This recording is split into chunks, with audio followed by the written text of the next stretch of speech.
J'ai le très grand plaisir de passer la parole à Christophe Michel, pour qui j'ai énormément d'estime. Je trouve que tu fais du travail vraiment de très très très très bonne qualité, mais c'est vrai. Et tu as cette approche aussi, au-delà du côté sceptique, zététique, vraiment liée aussi éducation média. Et donc je t'avais proposé de parler des bonnes pratiques et des écueils à éviter concernant cette question de la transmission de la démarche critique et de l'éducation média. Je te laisse te présenter. Oui. Merci Sophie, moi aussi ça me fait très plaisir d'être là avec vous. Bah oui, moi je vais d'abord avoir à me présenter pour vous expliquer les raisons pour lesquelles j'ai 3/4 d'heure de micro aujourd'hui. Parce que moi je ne viens pas en qualité de mon métier. Moi mon métier c'est d'être formateur en infographie. Je suis vidéaste, je fais des vidéos, des dessins, des animations, un petit peu de 3D. Moi là je viens vous parler en tant que citoyen, un citoyen qui essaye de chercher s'il y a une méthode pour trier le vrai et le faux. Moi, mon intérêt premier pendant mon adolescence, c'était les phénomènes paranormaux. Ce que je voulais savoir, c'est comment me faire une opinion sur, je sais pas moi, les fantômes, la vie après la mort. Est-ce que les extraterrestres viennent nous visiter dans leur soucoupe volante? Est-ce que la télépathie, ça existe? Est-ce que les voyants et les voyantes peuvent prédire le futur? Est-ce que toutes les thérapies alternatives qui me semblent un petit peu étonnantes sont vraiment efficaces ou pas? Comment est-ce que je fais pour faire le tri?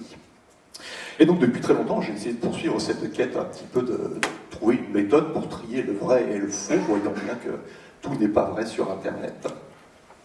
Et je rejoins maintenant aujourd'hui le constat que vient de faire Sophie sur l'état de désinformation ou de fausses informations, la quantité d'erreurs ou de tromperies ou de manipulations qu'on peut trouver dans les journaux, la télévision, les médias, Internet, personne n'est à l'abri, ou même juste dans les conversations de comptoir ou dans les dîners de famille. Et moi, je vais essayer ici de vous parler des solutions maintenant. Voilà. Après ce constat, qu'est-ce qu'on peut faire? Tout ce que je vais vous expliquer maintenant, c'est un petit peu le fruit de toute une réflexion associative qu'on a faite au sein de l'association qui s'appelle l'Observatoire Zététique, qui est basé à Grenoble, en France, qui a pour objectif premier d'essayer d'appliquer la méthodologie scientifique aux phénomènes paranormaux, pour essayer de savoir si les sourciers trouvent vraiment de l'eau plus que ce qu'on peut attendre du hasard avec leur baguette de sourcier, par exemple. Et une de nos conclusions, après quelques dizaines d'années de pratique sur le paranormal, c'est qu'il y a une part de responsabilité des médias dans la façon avec laquelle on se forge nos croyances. Les choses qu'on tient pour vraies ou qu'on tient pour douteux, on s'appuie en partie sur des choses qu'on a lues, des livres qu'on a lus, ce qu'on a vu à la télévision, ou juste sur ce que nous racontent nos proches, qui, eux, se sont forgés une opinion aussi sur les médias. Donc du coup, l'éducation aux médias, ça m'a l'air d'être incontournable pour mieux savoir trier l'information et trier le vrai et le faux. Et après avoir longtemps écrit sur le site de l'Observatoire Zététique sous format de blog, ou faire des articles dans notre publication mensuelle que l'on essayait d'éditer chaque mois, je ne sais pas pourquoi, un jour, j'ai décidé de parler d'exactement ces mêmes sujets-là dans un format vidéo que j'ai mis en ligne sur toutes les plateformes d'hébergement vidéo que je connaissais à l'époque, c'est-à-dire Dailymotion, Facebook, YouTube, Vimeo, Rutube. Puis maintenant, j'ai mon propre hébergement à moi où j'héberge mes vidéos. Et immédiatement, le succès d'audience a été démultiplié. J'ai aucune idée de pourquoi le format vidéo permet d'avoir beaucoup plus d'impact sur l'audience. Voilà, maintenant, il y a des fois un demi-million de vues sur les vidéos que je propose. Ce qui me fait poser beaucoup de questions sur l'efficacité de l'éducation aux médias dans une classe en face de 15 élèves. Ça me prend une journée entière. Est-ce que c'est pas plus efficace pour moi de faire des vidéos sur l'éducation aux médias qui seront vues par un demi-million de personnes, même si c'est moins efficace qu'un vrai cours, qu'une vraie formation? C'est quand même pas un demi-million de fois moins efficace. Donc voilà, maintenant je parle de ces sujets-là en vidéo, et du coup plein de gens me proposent de venir parler de ces sujets-là en conférence, en cours, et ça m'a donné l'occasion d'aller faire des formations de pensée critique et éducation aux médias à l'école primaire, au collège, au lycée français, c'est-à-dire jusqu'à 18 ans, et à l'université, et j'enseigne même ces sujets-là à la maison d'arrêt, près de chez moi, auprès des détenus qui n'ont pas eu la chance d'aller beaucoup à l'école. Ça me permet d'avoir un public sur un très large spectre d'âge et de classe sociale et de background universitaire. Donc ça me permet de tester certaines ressources pédagogiques, certaines approches pour essayer de sensibiliser à la pensée critique et aux techniques pour trier le vrai et le faux. Et ça m'a permis de essayer plein de systèmes éducatifs différents et de m'inspirer de tout ce qui s'est déjà fait en France. Et donc là, pendant ces 3 quarts d'heure, je vais essayer de vous faire une sorte de petit panorama des projets que je connais, qui se sont montés, soit dans les établissements scolaires, soit dans les centres sociaux, soit des vidéastes, soit dans les milieux associatifs français, et les différentes façons de sensibiliser à ces 2 choses en particulier, la pensée critique et l'éducation aux médias, qui sont un petit peu les 2 piliers sur lesquels repose mon projet, que j'ai appelé hygiène mentale, ici, que vous trouverez soit sur mon site personnel, soit sur les plateformes d'hébergement vidéo que je viens de vous lister. Moi, j'ai eu en particulier l'occasion de documenter en vidéo le projet de Rose-Marie Farinella, qui est une institutrice qui enseigne à ses élèves de 10-11 ans l'éducation aux médias avec un nombre d'heures tout à fait colossal. C'est plutôt une sorte d'expérience éducative. Avec l'accord de son chef d'établissement, elle a pu avoir une demi-journée d'éducation aux médias par semaine, toute l'année, avec ses élèves. Ce qui empiète donc un petit peu sur les horaires des autres matières, c'est expérimental. Et elle a fait ça une année, et j'ai trouvé ce projet-là incroyable, et je me suis dit, c'est dommage que ça se perde seulement dans la tête de seulement une quinzaine d'élèves. Et donc j'ai été l'année suivante documenter ça en vidéo, et que j'ai mis en ligne sur ma plateforme de vidéo pour inspirer les enseignants qui aimeraient essayer de faire un petit peu de sensibilisation à l'éducation aux médias dans leur classe, quel que soit le niveau de leur classe, pas forcément dans les petites classes aussi jeunes.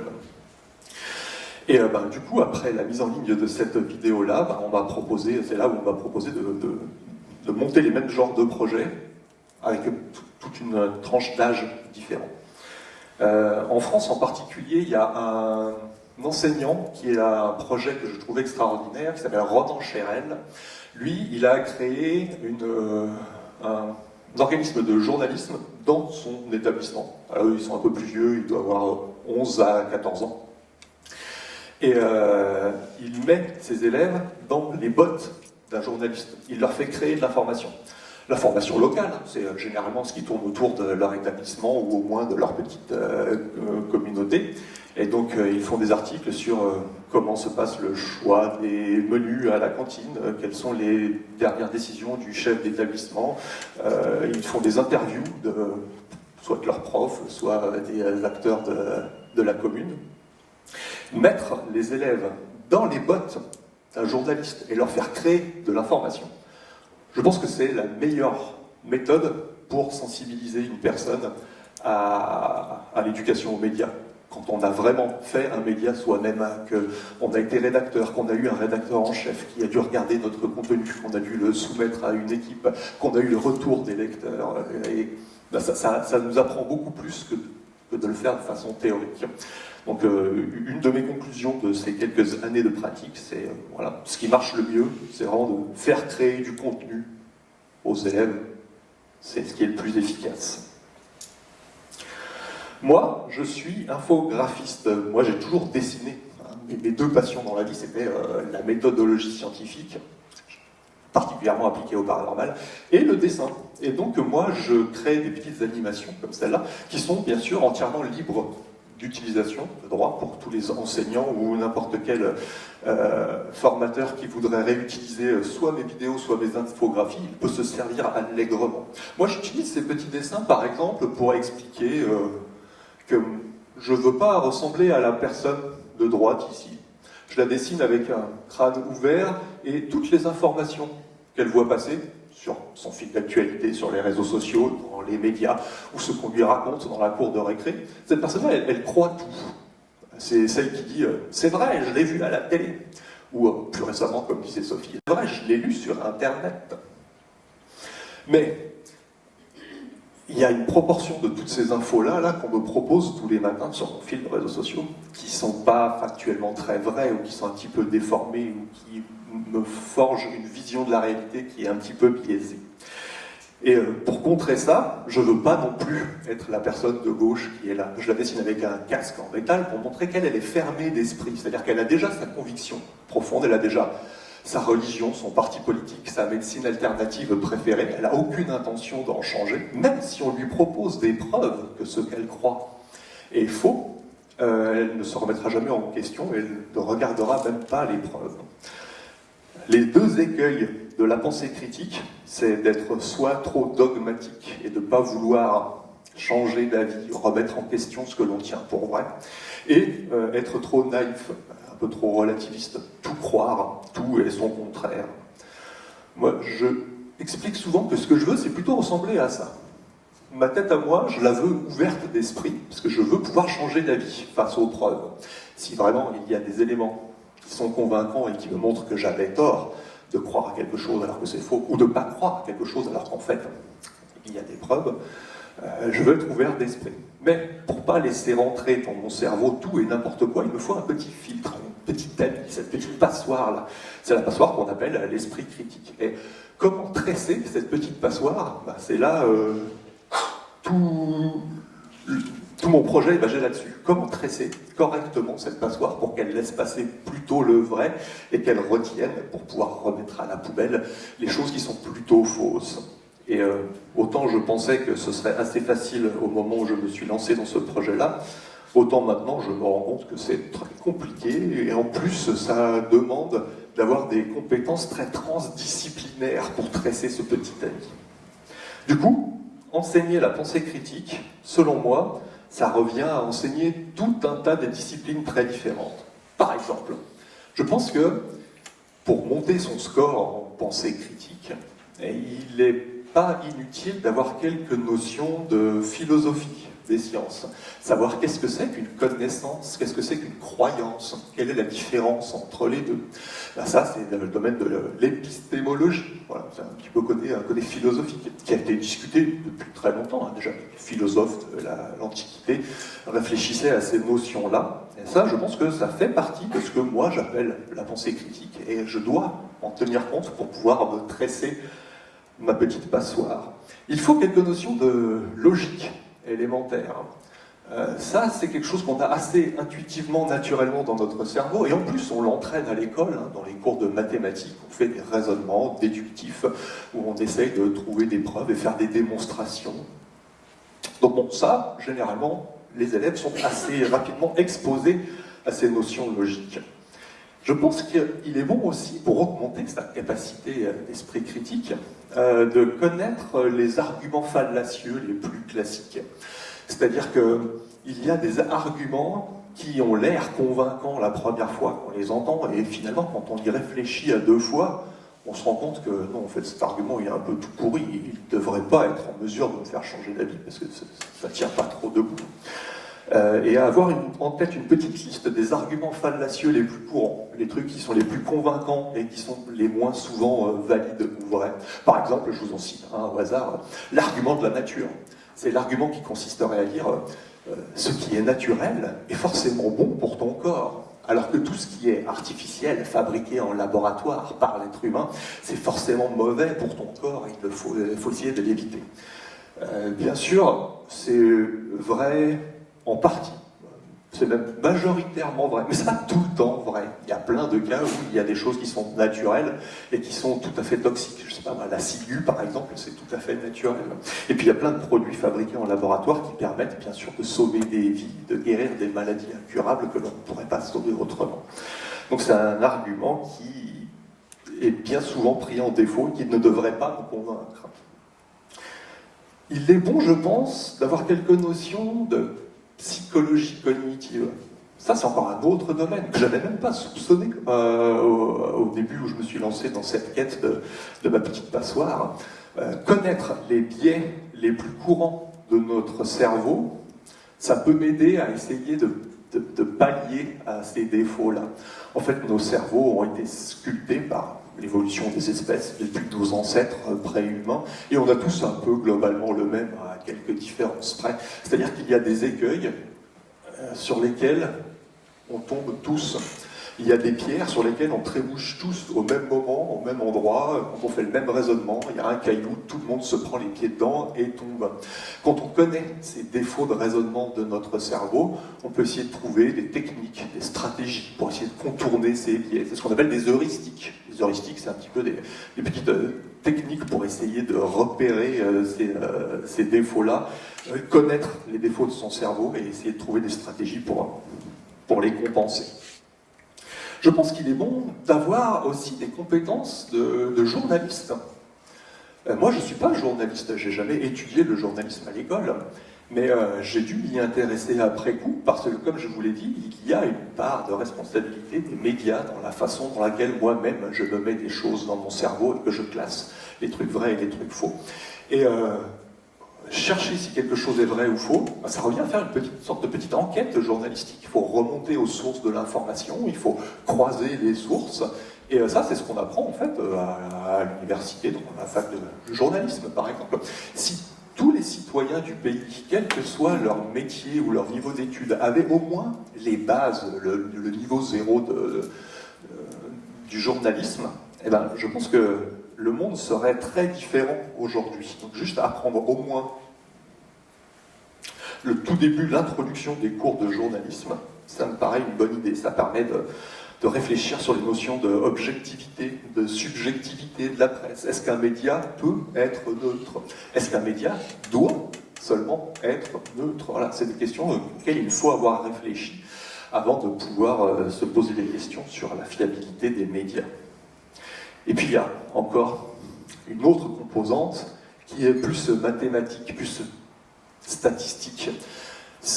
Une personne qui ne connaît pas bien les probabilités et les statistiques, qui n'est pas très à l'aise avec les chiffres, eh ben, je pense qu'elle a une sorte de brèche dans ses raisonnements dans lesquels peuvent s'engouffrer plein de manipulations et d'erreurs. Et si on n'a pas une bonne idée de la différence entre un chiffre absolu ou un chiffre relatif, un pourcentage ou un nombre de gens qui... on peut être trompé par les chiffres. Il y a une façon de mentir qui est une des plus honnêtes, c'est de mettre des chiffres vrais, factuellement vrais, et juste de les présenter d'une façon qui les rendent un petit peu sensationnalistes. Du coup, c'est pas vraiment une fake news à proprement parler, c'est plutôt un effet de cadrage, et la façon dans laquelle on présente les pourcentages peuvent nous tromper. Je vais vous montrer quelques autres dessins que j'utilise. Par exemple, un des principaux problèmes pour enseigner la pensée critique, c'est la différence que je vous expliquais là entre les biais et les heuristiques. Par exemple, l'argument d'autorité. L'argument d'autorité, c'est un biais. C'est-à-dire que c'est pas parce que quelqu'un a un diplôme ou qu'il est connu ou qu'il est chercheur quelque part que ce qu'il dit est forcément vrai. Il y a des gens qui ont plein de diplômes, qui sont reconnus, même qui ont des prix Nobel, et qui, sur un sujet qui n'est pas leur domaine d'expertise, racontent des âneries plus grosses que eux. Et à l'inverse, un anonyme, quelqu'un qu'on ne connaît pas, qui n'a pas de crédit en particulier, ni de titre, ni de diplôme, ni de métier, je ne sais pas d'où il parle, mais il peut quand même très bien dire quelque chose de vrai quand même. Donc quand je dis faites attention, ne vous laissez pas avoir par les arguments d'autorité, ben, je suis en train de dire, il faudrait juger juste le message, mais pas le messager. Par contre, d'un autre côté, je vois bien qu'il vaut mieux faire confiance aux experts plutôt qu'à des anonymes. Si jamais je veux me faire une idée sur la dangerosité des vaccins, si mon médecin, l'ordre des médecins et tous les organismes de santé disent que la balance bénéfice-risque de tel vaccin est plutôt favorable, alors que Lulu73 sur le forum de auféminin.com dit le contraire, il est normal de faire plutôt confiance à l'organisme à des gens dont c'est le métier et qui étudient ça depuis longtemps. Donc ces deux parties de mon cerveau sont un peu contradictoires. Je sais que j'ai un biais. Pour compenser le biais, je peux utiliser une heuristique, mais dans les deux cas, ça a l'air contradictoire. Soit je fais confiance, soit je ne fais pas confiance. Et du coup, qu'est-ce que moi j'enseigne? Est-ce que je dois dire à mes élèves, faites plutôt confiance à ceux dont c'est le métier, sur le réchauffement climatique par exemple, faites plutôt confiance au rapport du GIEC plutôt qu'à, je ne sais pas qui sur la télé, un homme politique ou Trump par exemple, qui tweet. Et ça, c'est au moins expliquer la différence et comment marche notre cerveau et comment notre cerveau au niveau cognitif gère les biais et les heuristiques. Ça me paraît un passage qui est un peu obligé pour faire de l'éducation aux médias, pour pas tout confondre et pour pouvoir faire des stratégies qui tiennent un petit peu la route. Ça, c'est un champ de recherche qui est développé depuis une cinquantaine d'années, en particulier par Daniel Kahneman. Et il en a même fait des livres destinés au grand public. Hein. Je vous conseille Système 1, Système 2. C'est un peu les deux systèmes de pensée dont je vous ai parlé tout à l'heure avec mon écran splitté. Moi, je me suis aussi penché sur comment ça se fait que notre cerveau, finalement, il marche pas si mal. Après tout, on est quand même une des espèces sur Terre qui raisonne le mieux. J'essaie d'expliquer à mon chat le concept de la vaccination, pourquoi la balance bénéfice-risque est positive, mais il comprend rien. Son cerveau, il n'est pas accablé pour... C'est pas une question de pédagogie, c'est pas moi qui suis un mauvais pédagogue qui explique mal, ou c'est pas mes schémas qui sont mal faits, c'est juste un chat, quoi. Du coup, je me dis, comment ça se fait que l'être humain, lui, il est plutôt capable de raisonner correctement? Une des hypothèses qu'on a depuis très longtemps fait, c'est que ça devait être un avantage évolutif que de se faire une opinion justifiée sur le monde à partir de faits. On peut dire, voilà, nos ancêtres préhistoriques, ou même avant, pré-humains, s'ils avaient une vision de leur environnement qui était plutôt correcte, ça a dû les aider à survivre. Voilà. Et en fait, il y a un groupe de chercheurs en psychologie évolutionnaire qui propose plutôt une autre origine. Notre raisonnement, en fait, à la base, je pense qu'il marche plutôt comme la deuxième ligne en bas là, que je viens de vous mettre. C'est-à-dire qu'on a plutôt essayé de justifier nos opinions. C'est-à-dire que nos ancêtres, ils avaient probablement une opinion sur comment marchait le monde, et les individus qui avaient développé une argumentation suffisamment convaincante pour convaincre les autres membres de leur groupe ou de leur tribu qu'ils avaient raison, c'est ça qui aurait dû leur donner un avantage évolutif. Moi, ce que je veux faire avec mon cerveau, c'est la ligne du haut, c'est pas la ligne du bas. La ligne du bas, là, ça consiste juste à rationaliser quelque chose que je pense déjà. Donc du coup, cette capacité de raisonnement, je la vois plutôt comme une sorte d'outil que je détourne pour un autre usage que celui pour lequel il a été créé au début. C'est un petit peu comme si moi, mon premier métier, c'était tourneur de vis. Le seul outil que je possède, c'est un tournevis. Tout ce que je sais faire, c'est tourner des vis, mais maintenant j'ai envie de changer de métier, maintenant j'ai envie de planter des clous. Mais ça n'empêche pas que le seul truc que je sais faire, c'est utiliser un tournevis, et le seul outil que je possède de toute façon, c'est un tournevis. Alors du coup, qu'est-ce que je fais? Je prends mon tournevis, puis j'essaie de planter des clous avec. Voilà. Moi, j'utilise un outil qui n'a pas été prévu pour ça, pour faire autre chose, ce qu'il y a là-haut. En fait, c'est peut-être pour ça que nos biais cognitifs, les écueils dont je vous parlais tout à l'heure existent. C'est juste parce qu'on utilise un outil qui n'a pas été fait pour ça au début. Et quand on le sait, ça permet de comprendre pourquoi, en fait, nos cerveaux, des fois, ils défaillent, et on a tous la même erreur de pensée. Ça, c'est développé, par exemple, par une batterie de chercheurs, en particulier Hugo Mercier, qui a développé sa théorie argumentative du raisonnement, pour essayer d'expliquer d'où vient la capacité de raisonner. Moi, j'essaye d'enseigner la pensée critique avec des petits proverbes. Je vais vous en citer plusieurs au cours de cette petite présentation. Par exemple, je dis « Faites attention à ne pas mettre la conclusion avant l'épreuve ». Je pense qu'une fois qu'on a vu cette image, elle peut se graver dans notre cerveau et on peut ensuite être plus vigilant. Parce que la bonne méthode, la méthode scientifique, celle que j'aimerais pouvoir défendre, hein, c'est plutôt du genre voici les faits que l'on observe de la nature, quelle conclusion est-ce que l'on pourrait en tirer? Mais par contre, je ne peux pas m'empêcher de raisonner à l'envers. Et très souvent, je me prends moi-même à raisonner comme la personne de droite ici. C'est-à-dire, j'ai d'abord ma conclusion, et après, je me demande quel fait est-ce que je pourrais trouver qui rendrait ça crédible. Donc il y a plein de faits, il y en a 8000 qui vont à l'encontre de ma conclusion, mais par contre il y en a un là, qui va plutôt dans mon sens, je vais aller piocher celui-là, je vais le garder dans mon escarcelle, et je vais même le montrer à tout le monde pour bien montrer que c'est moi qui ai raison. Et s'empêcher de raisonner dans ce sens-là, c'est très difficile, ça s'entraîne un petit peu.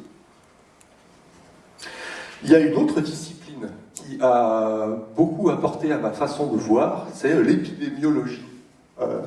Il y a des auteurs qui ont fait cette métaphore que les idées se propagent dans un espace social, dans une population, un petit peu comme des virus se propagent dans la population. Si quelqu'un est infecté par un virus et qu'il tousse sur un autre, le virus peut se propager dans le corps de la personne. Un petit peu pareil pour les idées. Si je suis suffisamment éloquent et que j'explique suffisamment bien mon idée et que la personne en face l'entend et la comprend, elle peut l'intégrer et elle devient un porteur qui peut à son tour infecter d'autres personnes. Et les idées ainsi, comme ça, peuvent se propager dans l'espace social comme un virus pendant une épidémie. Le cauchemar pour les épidémiologues, ce sont les poignées de porte et les robinets. Parce que n'importe qui touchant une poignée de porte peut, juste comme ça en une après-midi, infecter des centaines de personnes qui passeront par là et toucheront la même poignée. Dans ma métaphore sur les idées, qu'est-ce que c'est l'équivalent des poignées de porte? Je pense que c'est globalement les réseaux sociaux, les médias. Une personne écrivant un article dans un journal, ou un tweet sur Twitter, peut en une matinée avoir 8000 retweets et infecter la moitié de la planète. Donc c'est un petit peu l'équivalent des poignées de porte. Sauf que le vrai problème, c'est qu'il y a une différence entre mes deux métaphores-là. Les épidémiologues, c'est facile pour eux. Tous les virus sont à éviter. Il faut qu'il n'y ait aucun virus qui se propage dans la population. Donc, on va supprimer les poignées de porte, faire des portes automatiques qui s'ouvrent tout seuls. On va supprimer les robinets d'eau en faisant des détections automatiques de mouvement. Comme ça, personne ne touche à rien et ça évite la propagation. Seulement, dans ma métaphore sur les idées, c'est pas possible de faire ça. Parce qu'il y a des idées mauvaises dont je ne veux pas qu'elles se propagent. La Terre plate ou des trucs comme ça. Mais par contre, il y a des bonnes idées dont je veux qu'elles se propagent. Il y a des idées bonnes, il y a des idées... là, par exemple, je suis en train d'essayer d'instiller dans vos cerveaux des propres concepts que j'aimerais que vous remportiez chez vous. Donc on ne peut pas juste couper les réseaux sociaux. Ça empêcherait les bonnes idées de se propager. Donc c'est le vrai problème de l'éducation média, c'est cette impossibilité de juste faire switch off et ça réglerait le problème, comme le font les épidémiologues. Bon, par contre, ce qu'on peut quand même faire, c'est essayer de chercher quels sont les critères qui rendent un virus très viral, qui fait qu'il est vraiment très dangereux pour la population. Ou là, pour mes idées, quels sont les critères qui font qu'une idée se répand particulièrement vite dans la population? Est-ce que la véracité est un critère qui rend une idée particulièrement virale? Je pense pas, peut-être pas parce que quelque chose est vrai qu'il est plus crédible ou qu'au moins il se propage mieux.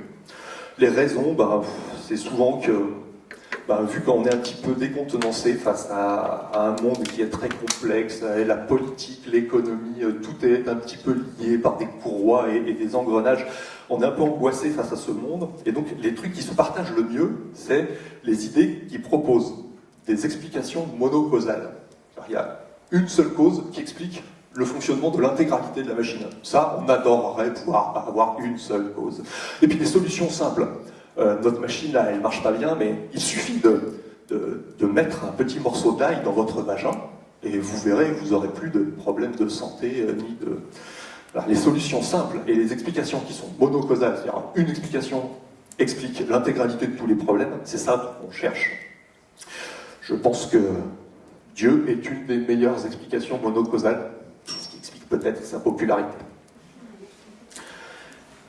Et après, j'essaye, déjà, je fais le pari qu'un élève, il gagne en esprit critique une fois qu'il comprend la raison pour laquelle il pourrait y avoir quelque chose de faux dans les médias, ou sur Internet, ou sur les réseaux sociaux. Souvent, on est décontenancé parce qu'on ne comprend pas pourquoi quelqu'un dirait quelque chose de faux. Est-ce que c'est pour me manipuler? Voilà, c'est la seule idée qui nous vient en tête, c'est de la propagande. On a essayé de me manipuler. Alors, je vais essayer de vous montrer comment moi, j'essaie de montrer aux élèves les différentes raisons pour lesquelles quelque chose de faux peut atterrir sur Internet. Par exemple, un truc faux. Le gouvernement recule et autorise la théorie de la Terre plate à figurer dans les manuels scolaires. Paniquez pas, c'est complètement faux, bien sûr. Pourquoi est-ce que quelqu'un irait écrire quelque chose pareil? Est-ce que vous avez une idée? Là, il faut voir le média dans lequel ça a été publié. Le Gorafi, c'est un site parodique. Ça parodie le Figaro français. L'intégralité de leurs articles sont faux. Ils racontent ça pour la blague, pour l'humour. C'est de l'humour potache.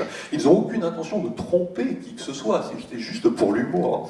Mais même quand la personne n'a pas l'intention de tromper, il y a toujours un petit pourcentage de gens qui prennent ça au premier degré quand même.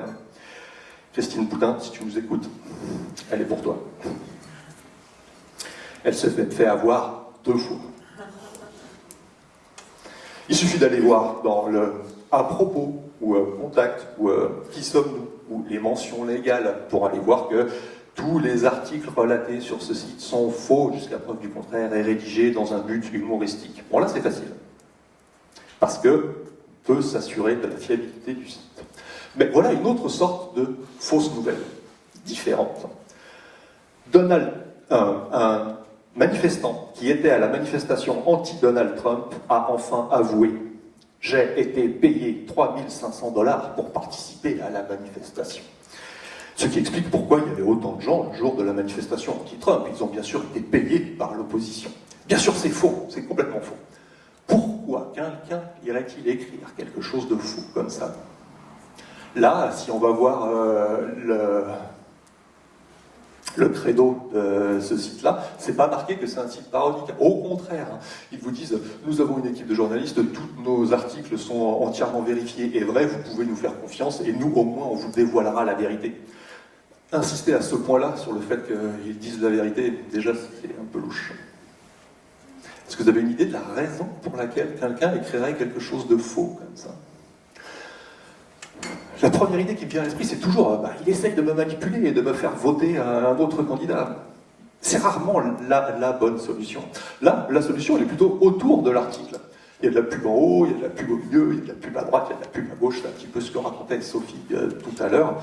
Une des raisons, ça peut être les revenus publicitaires. Plus il y a de clics, plus il y a de revenus publicitaires, donc il faut juste inciter au clic. Cet article-là, il a été créé par Paul Horner, qui est là. Lui, il a créé des dizaines de sites internet de fausses informations pendant l'élection de Donald Trump.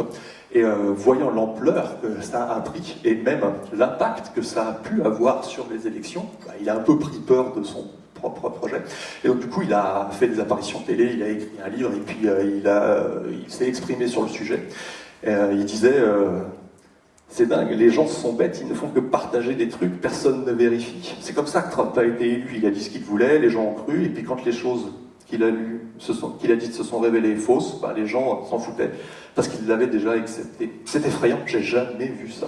Lui, il a reconnu pouvoir se faire plus de 10 000 $ par mois de revenus publicitaires, tous les mois, pendant 1 an de campagne, juste en écrivant des articles qui lui prenaient 15 secondes à écrire, c'est pas très compliqué. Alors le matin il se lève, il fait un café, et puis il fait le pape soutient l'élection de Donald Trump, comme disait Sophie tout à l'heure. Ou alors il disait, Hillary Clinton fait partie d'un réseau pédophile, et ils font des orgies sataniques dans l'arrière-salle d'une pizzeria, en bois. C'est facile à écrire quand on n'a pas besoin de justifier ses sources. Il n'a pas à faire des interviews, il n'a pas à justifier. Lui, en 15 secondes, il fait un article. Et à moi, ça me prend des mois à trouver la preuve que c'est faux. Comment vous pouvez prouver que c'est faux? Parce qu'il faut aller dans l'arrière-salle de toutes les pizzerias de tous les États-Unis, pour aller vérifier qu'il n'y a pas de... Donc, il y a une démesure complète entre le temps qu'il faut pour débunker une information par rapport au temps qu'il a fallu pour l'écrire. Je pense que c'est un petit peu ça le principal problème de la pensée critique aujourd'hui. Ça a comme des conséquences. Il y a un type qui est arrivé armé d'un fusil d'assaut dans une pizzeria en disant « Libérez les gosses ou je tue tout le monde ». Ça n'est pas anodin juste pour la publicité. Il y a une anecdote que j'aime bien raconter à mes élèves.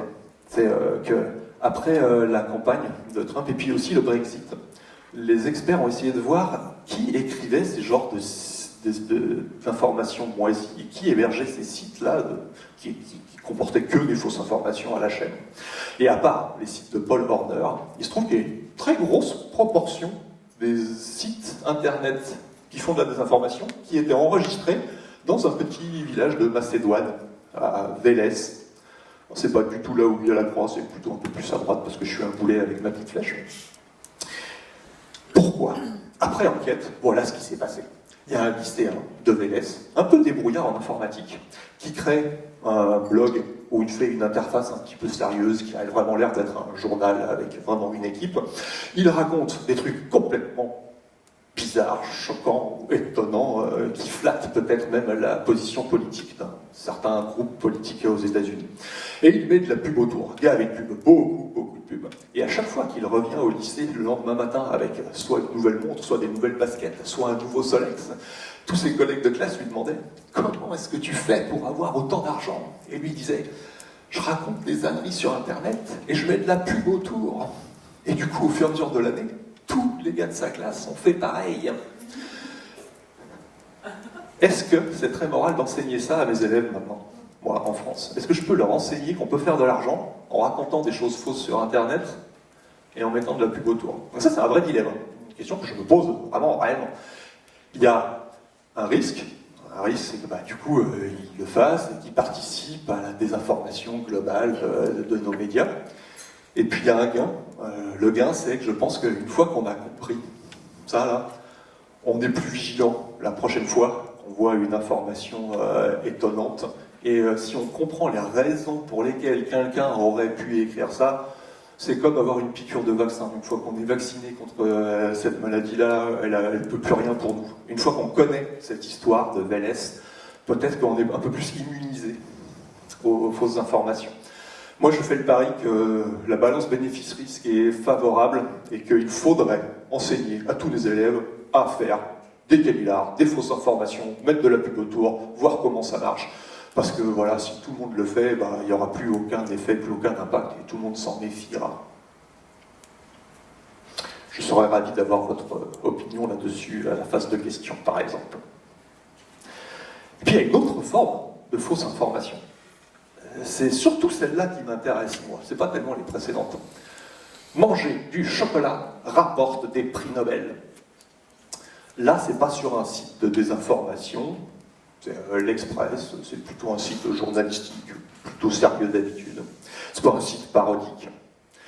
Il y a un petit peu de publicité, puis le business model de tous les médias, en tout cas francophones, c'est toujours basé un peu sur la publicité, mais c'est pas particulièrement à pas à clic.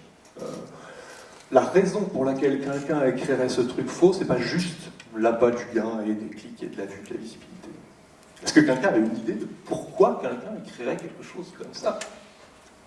Je vois une main qui se lève au fond. Pour le revenu du chocolat, si on consommer du chocolat.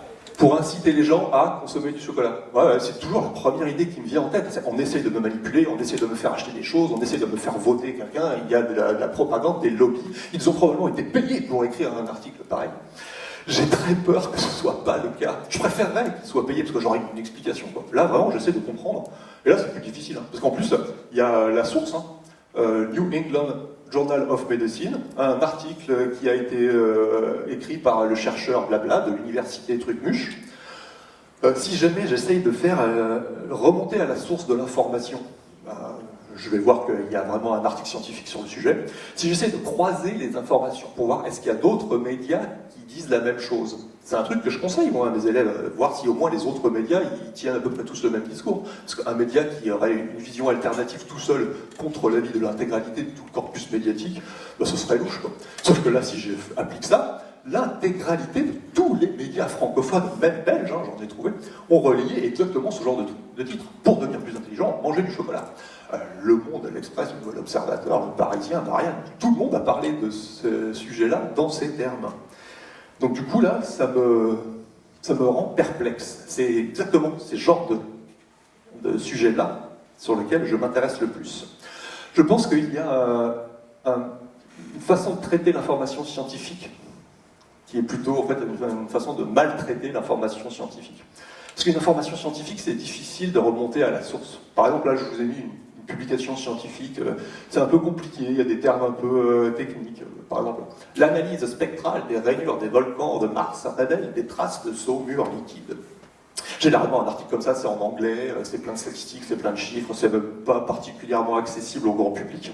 Du coup, pour faire un petit peu de vulgarisation, le service de presse de l'université, ou là, plutôt de la NASA, fait un communiqué de presse. Pour dire, bah voilà, vous êtes journaliste, si vous voulez faire un article sur notre dernière découverte, là, ce que vous pourriez dire, c'est plutôt quelque chose comme ça. Il y a de l'eau liquide sur Mars. C'est pas vraiment de l'eau liquide, c'est de la saumure, mais bon, voilà, vulgariser, c'est un petit peu traduire aussi, quoi. Du coup, le journaliste, lui, bah, il va faire son article. Sauf que lui, le fait qu'il y ait de l'eau sur Mars, il s'en fiche, hein, c'est pas tellement une information. Lui, ce qu'il aimerait pouvoir dire, c'est Mars pourrait être propice à la vie. Voilà. Ça fait un titre, ça clique. Il n'a pas vraiment déformé le sujet, hein. C'est juste qu'il s'intéresse à autre chose que vraiment la découverte des scientifiques. Et puis du coup, de fil en aiguille, voyant que le sujet devient populaire, il y a d'autres médias, peut-être un peu moins scrupuleux, qui aimeraient pouvoir surfer sur cette vague d'intérêt et puis engranger un petit peu d'argent publicitaire. Et d'autres médias pourraient faire des titres du genre « La preuve, les extraterrestres sont parmi nous !» Une équipe de chercheurs de la NASA a enfin découvert. Donc là, on voit que l'information scientifique, elle est déformée. Mais là, il n'y a pas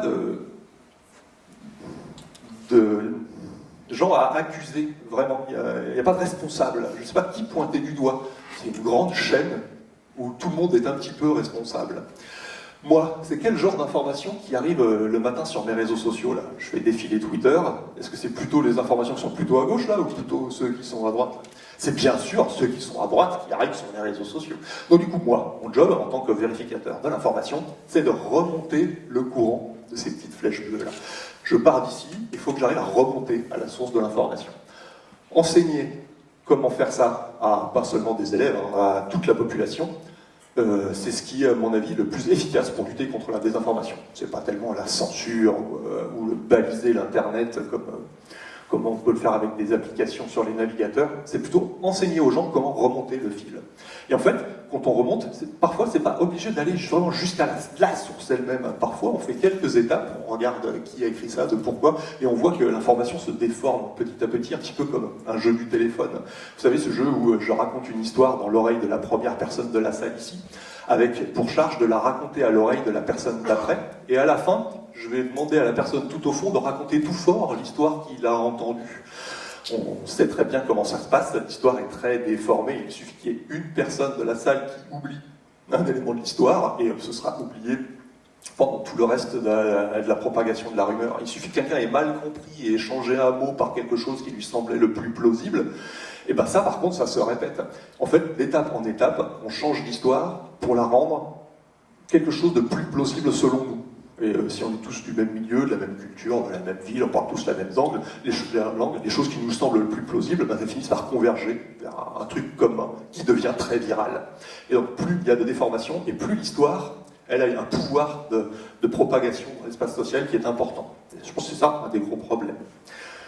Du coup, remonter à la source de l'information, ça consiste à savoir à quelle date, qui a écrit, c'était sur quel site, ça s'enseigne.